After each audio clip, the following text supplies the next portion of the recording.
ప్రారంభ విషయం, నువ్వు లేచి నీ దేశం నుండి, నీ బంధువుల ఇంట నుండి, నీ ఇంట నుండి విడిచిపెట్టాయి. సిద్ధంగా ఉన్నావా?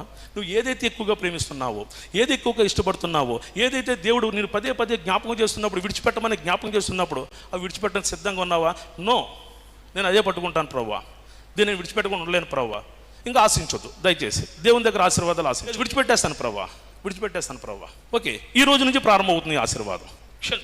ఎప్పుడైతే నువ్వు హృదయాంతరంగంలో నువ్వు విడిచిపెట్టేసావో అప్పటి నుంచి ప్రారంభమవుతుంది. దేవుని యొక్క ఆశీర్వాదానికి దూరమై ఉన్నావా?